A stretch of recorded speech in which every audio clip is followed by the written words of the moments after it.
I would like to introduce Philippa, who's going to be joining us from York with children's toys and the gender imbalance in tech. Yes, thank you very much. Yes, indeedy. If you could start sharing my screen now. Thank you very much indeed, James. So, hello, I'm Philippa. I'm one of the mentors at North Coders, and I'm going to talk to you about children's toys and the gender imbalance in tech.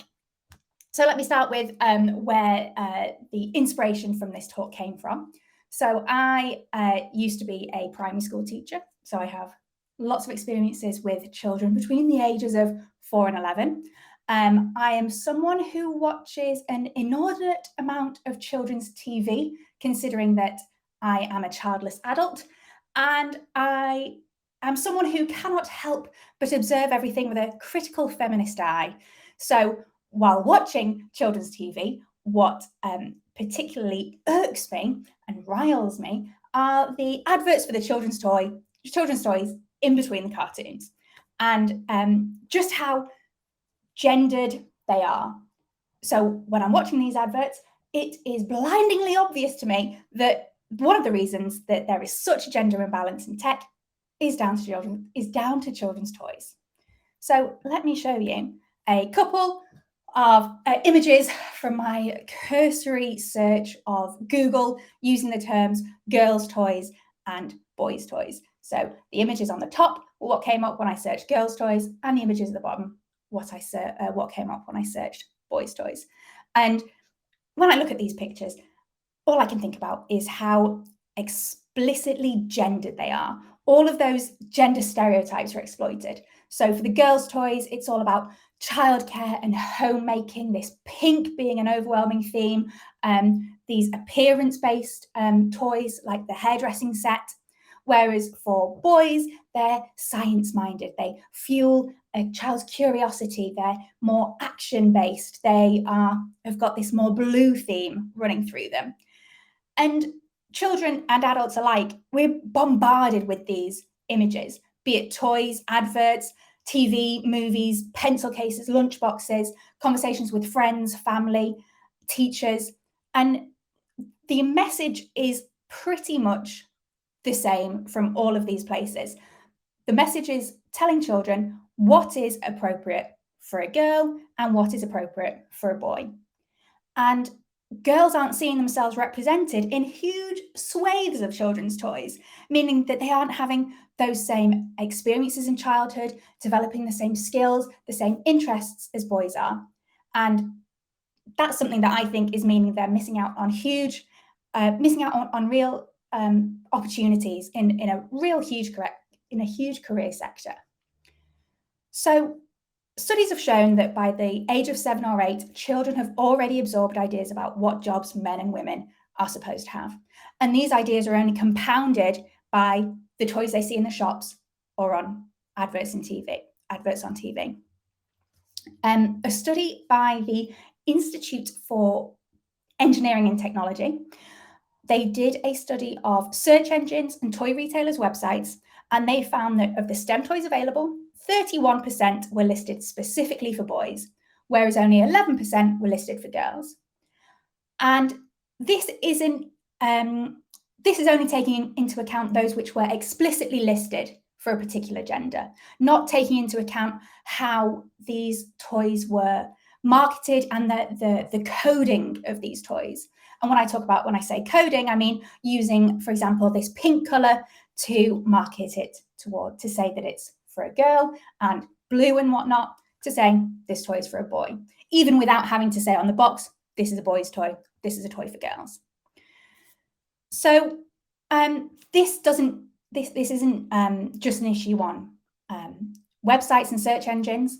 A study from last year found that in TV adverts for STEM toys, only 43% of them featured a girl in them.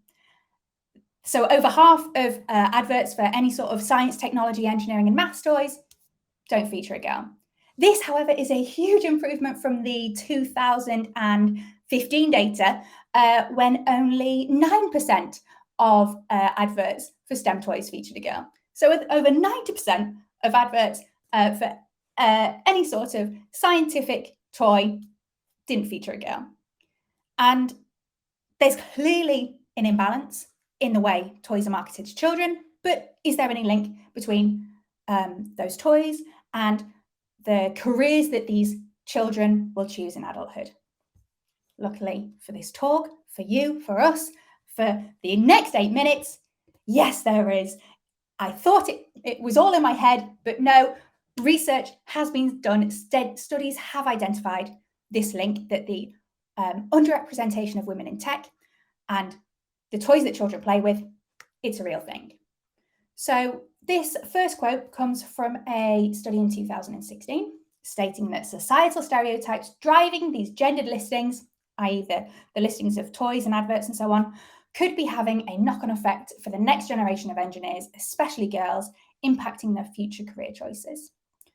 This second quote comes from an article written in October of last year, which states that gendered children's toys create harmful and outdated stereotypes, discouraging girls away from lucrative and rewarding STEM careers.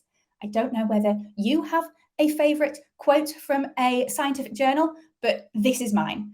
It really gets to the crux of the matter, that the experiences that children have through play in childhood, through the toys that they have and interact with, has an impact on their interests, their skills, and then what they ultimately choose to do in later life. So if two studies, 5 years apart, were drawing identical conclusions, what is currently being done to revert these links? So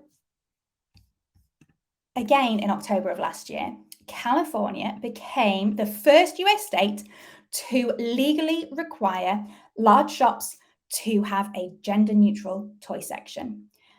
So still a section for boys, still a section for girls, but there also had to be a gender-neutral toy section. And the rationale behind this was that the authors of the law had noticed that there had been a proliferation of STEM-based toys in the boys section and toys geared towards homemaking, childcare, and fashion in the girls section. And the same segregation still exists in adulthood in the world of work. So there's a common argument that comes up against the degendering of toys. Why not just let children play with whatever they're interested in? Girls have a natural interest in dolls and boys have a natural interest in science toys. But I think the reason for these seemingly natural interests is because children aren't making these decisions in a vacuum. As I said before, given the number of messages that children receive from across society, a child has got to be a real trailblazer to step out of that gender stereotype, to cross the aisle in the toy shop and peruse the set of toys that aren't for them. Or they've got to be a real trailblazer at school or nursery to pick up a toy and play with it when they and the rest of their peers and classmates know that that toy is not for them.